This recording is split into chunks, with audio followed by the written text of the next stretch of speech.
Oke, halo teman-teman BICC Kids. Halo. Apa kabarnya hari ini? Dahsyat, luar biasa, yes, yes, yes, mantap. Siapa semuanya yang ada di rumah sudah siap untuk memuji Tuhan? Yes, siap. Dan siapa yang hari ini siap bergoyang buat Tuhan? Yuk kita mau angkat tangan kita, jempol kita di hadapan Tuhan. Kita mau bergoyang sama-sama gerakan badan kita untuk menyenangkan hati Tuhan. Oke? Yesus kekasih jiwaku, sungguh besar kasih-Mu padaku. Yesus kekasih jiwaku, sungguh ku percaya padamu. Karena kasih-Mu padaku, Kau tebus dosaku.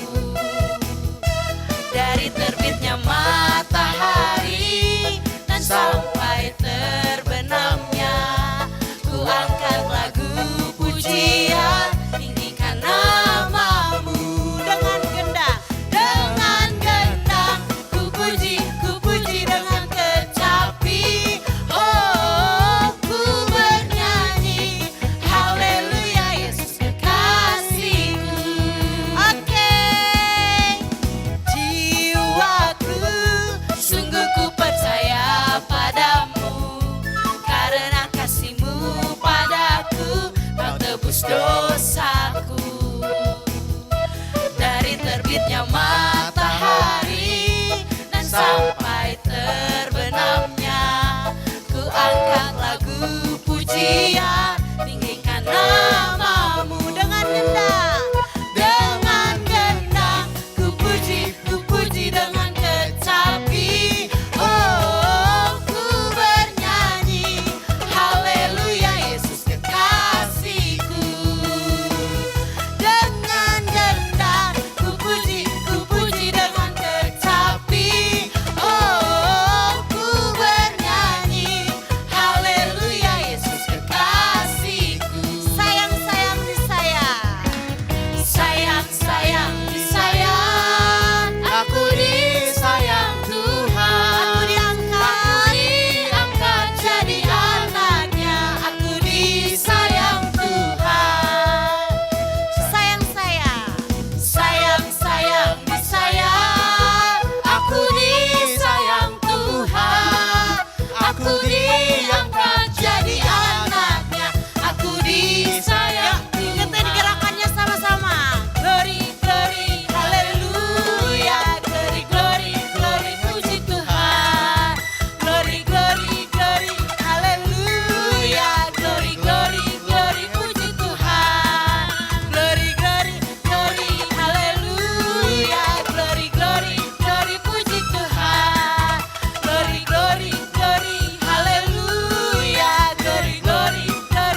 terjadi di hidupku.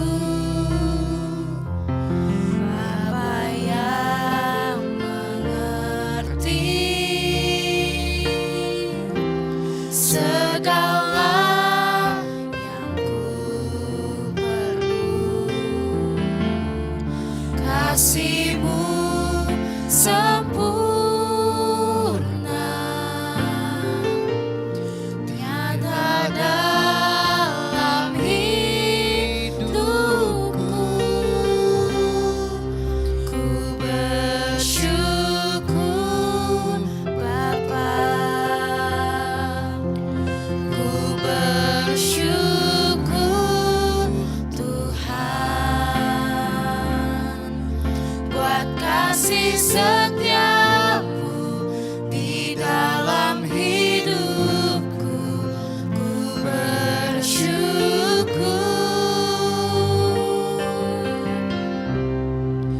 ku bersyukur Bapa, ku bersyukur Tuhan, buat kasih setia-Mu di dalam hidupku. Ku bersyukur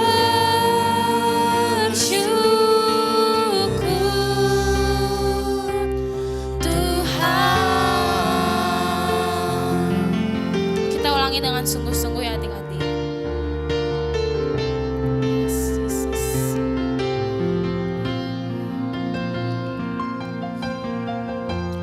Banyak yang Kau perbuat di dalam hidupku. Rancangan indah-Mu terjadi di hidupku. Bapa yang mengerti segala yang ku perlu. Kasih-Mu sempurna, nyata dalam hidupku. Semuanya angkat tangan. Bersyukur Bapa, ku bersyukur Tuhan, buat kasih setia-Mu di dalam hidupku. Ku bersyukur,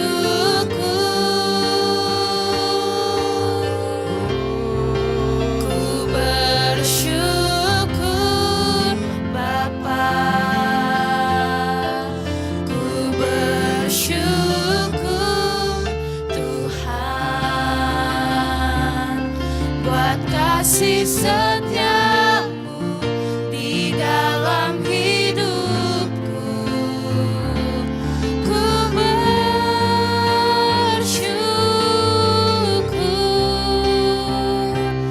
Tuhan,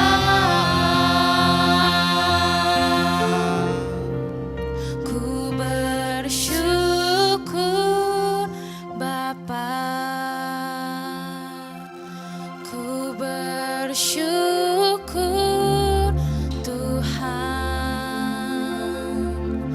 buat kasih setia-Mu di dalam hidupku. Ku bersyukur,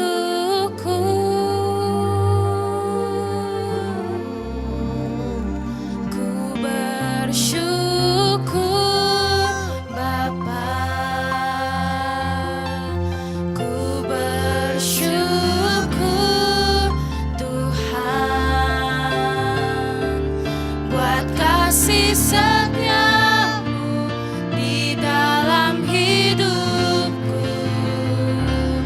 Ku bersyukur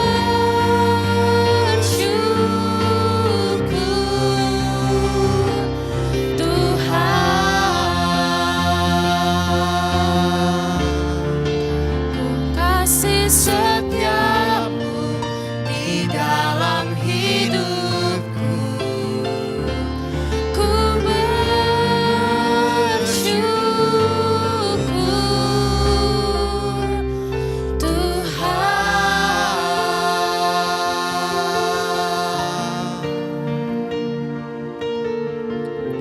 Mari adik-adik kita lipat tangannya, tutup matanya, kita akan berdoa. Terima kasih yang Bapak yang bertata di dalam surga. Kami mengucap syukur Tuhan atas kasih anugerah-Mu yang melingkupi kami dalam ibadah kami Agape Online Tuhan. Kiranya kami akan mendengarkan firman-Mu Tuhan yang disampaikan Tuhan. Ajarkan kami untuk diam, duduk manis Tuhan, mendengarkan firman-Mu Tuhan.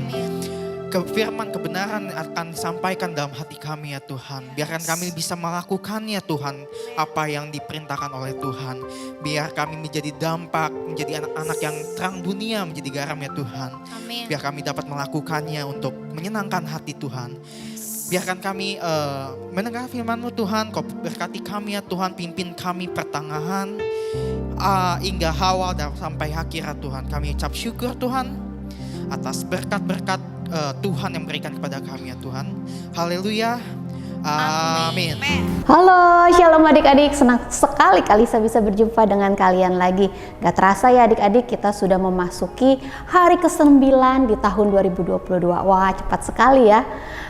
Kalisa berdoa biar di tahun yang baru ini kita semua semakin bertumbuh di dalam Tuhan, semakin dekat kepada Tuhan, semakin cinta Tuhan, dan kalian menjadi anak yang luar biasa dan Tuhan selalu memberkati kalian. Adik-adik, pagi hari ini Kalisa mau cerita tentang kota yang Tuhan musnahkan. Kota ini sangat jahat adik-adik, dan Tuhan tidak mendapatkan orang benar di dalam kota ini. Adik-adik mau dengar ceritanya? Yuk kita dengarkan ceritanya. Tuhan mendengar bahwa kota Sodom dan Gomora dipenuhi oleh orang-orang jahat, bahwa orang-orang di kota itu sangat jahat. Oleh sebab itu Tuhan mengutus malaikatnya untuk melihat kota Sodom dan Gomora. Lalu kedua malaikat itu datang menemui Lot yang merupakan keponakan Abram. Lot dan istrinya serta kedua anaknya menjamu kedua malaikat tersebut dengan makanan. Pada saat mereka sedang makan, orang-orang di kota Sodom dan Gomora datang ke rumah Lot dan mereka mau mengusir kedua malaikat tersebut. Lalu kedua malaikat tersebut membuat orang-orang di kota Sodom dan Gomora itu menjadi buta sehingga mereka tidak dapat menemukan Lot beserta keluarganya dan juga kedua malaikat tersebut. Kedua malaikat tersebut membawa Lot, istrinya dan kedua anaknya untuk meninggalkan kota Sodom dan Gomora. Karena Tuhan hendak menghukum kota Sodom dan Gomora dengan hujan, api, dan belerang. Lalu kedua malaikat tersebut berpesan kepada Lot dan istrinya dan kedua anaknya untuk tidak menoleh ke belakang. Apapun yang terjadi mereka tidak boleh menoleh ke belakang. Kemudian Tuhan menghukum kota Sodom dan Gomora dengan api dan hujan belerang. Pada saat di tengah jalan, istri Lot hendak mengetahui apa yang terjadi dengan kota Sodom dan Gomora, sehingga istri Lot menoleh ke belakang. Karena istri Lot tidak taat, maka istri Lot menjadi tiang garam. Nah adik-adik, kita bisa mendengar cerita dari cerita kota Sodom dan Gomora ini, bahwa kota ini sangat jahat adik-adik, bahwa tidak ada orang benar yang Tuhan dapati di dalam kota tersebut. Lalu Tuhan mengutus malaikatnya untuk datang melihat apa sih yang terjadi di kota Sodom dan Gomora tersebut. Dan adik-adik tahu bahwa malaikat tersebut hanya mendapati keluarga Lot yang benar. Tapi apa yang terjadi adik-adik? Lot dan kedua anaknya selamat. Kenapa? Karena dia taat kepada perintah yang disampaikan oleh kedua malaikat tersebut. Tetapi istri Lot karena tidak taat, dia menoleh ke belakang, lalu dia menjadi tiang garam. Adik-adik, yang mau kita pelajari pada pagi hari ini adalah bahwa Tuhan Yesus itu adalah Allah yang suci, Allah yang kudus. Dia mau kita semua ini hidup tidak sembarangan melakukan dosa dan hidup taat. Dan kita juga mau belajar bahwa Tuhan Yesus itu adalah hakim yang adil. Pada saat anak-anaknya itu tidak taat atau tidak melakukan perintahnya, maka ada konsekuensi atau hukuman yang ditanggung oleh orang tersebut. Ada hal yang terjadi kepada orang tersebut, seperti istrinya Lot ya adik-adik ya, karena dia tidak taat, maka akhirnya dia menjadi tiang garam. Tapi Lot dan kedua anaknya selamat karena dia taat, dia tidak menoleh ke belakang. Nah pada pagi hari ini kita mau belajar adik-adik bahwa Tuhan Yesus itu adalah hakim yang adil. Dia akan memerintah dengan baik dan benar, dia juga bisa memutuskan dengan baik dan benar siapa yang salah, siapa yang benar. Nah, adik-adik kita harus belajar untuk taat kepada Tuhan. Bahwa Tuhan sebagai hakim yang adil, dia akan menghukum atau akan memberikan konsekuensi kepada orang-orang yang tidak taat, yang tidak melakukan kebenaran, yang sembarangan atau yang melakukan dosa. Ya adik-adik, pagi hari ini Kalisa punya ilustrasi tentang hidup kita dengan Tuhan, tapi ada dosa yang menghalangi sehingga kita tidak bisa bersatu dengan Tuhan. Yuk adik-adik kita lihat ya peraga berikut ini. Adik-adik, gelas ini menggambarkan Tuhan, bahwa kita bisa nih hidup di dalam Tuhan. Dan koin ini menggambarkan diri kita adik-adik manusia. Sedangkan tisu ini menggambarkan dosa. Nah adik-adik kita lihat ya, kita seharusnya hidup di dalam Tuhan. Kita ada di dalam gelas ini. Tetapi ada dosa yang menghalangi kita. Dosanya apa tuh adik-adik? Ketidaktaatan kita, melawan orang tua, tidak dengar-dengaran, menyontek dan sebagainya. Sehingga kita tidak dapat di dalam Tuhan karena ada dosa yang menghalangi. Nah adik-adik, kabar gembiranya adalah bahwa Tuhan memberikan anaknya dan juga Roh Kudus untuk mengingatkan kita, untuk kita tidak melakukan dosa-dosa lagi. Adik-adik lihat, air ini menggambarkan Roh Kudus yang selalu mengingatkan kita untuk menjauhi hal-hal yang Tuhan tidak suka. Nah adik-adik lihat, kalau air ini terus dituangkan, maka kelama-kelamaan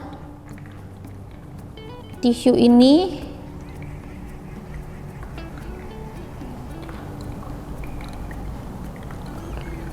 akan menjadi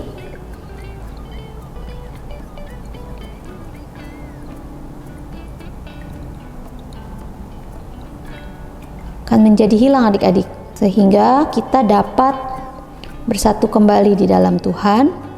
Nah adik-adik lihat tuh, tisunya udah mulai robek, dosanya hilang karena Roh Kudus yang selalu mengingatkan kita dan menyucikan kita.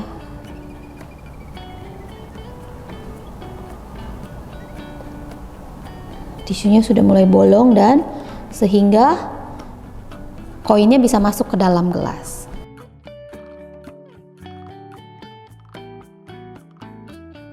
Nah adik-adik, dengan adanya air ini yang melambangkan Roh Kudus, maka yang tisu tadi yang menghalangi atau dosa-dosa yang menghalangi jadi hancur ya adik-adik, dan kita lihat bahwa koinnya bisa masuk ke dalam gelas. Nah adik-adik, dari ilustrasi ini kita dapat belajar bahwa seharusnya kan kita di dalam Tuhan, tapi karena ada dosa yang menghalangi, kita tidak bisa hidup di dalam Tuhan. Tetapi ada Roh Kudus, ada darah Yesus yang menyucikan kita, Roh Kudus yang selalu mengingatkan kita, sehingga kita dapat tetap di dalam Tuhan. Ayat hafalan kita pada minggu ini adalah Mazmur 9 ayat 9. Dialah yang menghakimi dunia dengan keadilan dan mengadili bangsa-bangsa dengan kebenaran. Adik-adik, sekian sharing firman Tuhan yang Kalisa mau bagikan pada pagi hari ini. Mari kita berdoa untuk firman Tuhan kita pada pagi hari ini. Tuhan Yesus, terima kasih Tuhan bahwa hari ini kami telah belajar bahwa Tuhan Yesus adalah hakim yang adil, bahwa Tuhan punya standar yang tinggi atas sesuatu yang benar dan yang salah. Oleh sebab itu Tuhan, ajarkan kami anak-anak-Mu ini Tuhan untuk dapat melakukan setiap kebenaran yang Tuhan telah perintahkan dalam hidup kami, yang Tuhan telah berikan dalam firman-Mu ya Bapa. Ajarkan kami Tuhan untuk dapat melakukan setiap kebenaran-kebenaran yang Tuhan telah berikan. Dan ajarkan kami Tuhan untuk tidak melakukan dosa, karena kami tahu bahwa Tuhan tidak suka terhadap dosa, dan kami juga mau belajar taat atas setiap perintah yang Tuhan telah berikan dalam hidup kami. Hanya di dalam nama-Mu Tuhan Yesus Kristus kami telah berdoa dan mengucap syukur. Haleluya. Amin.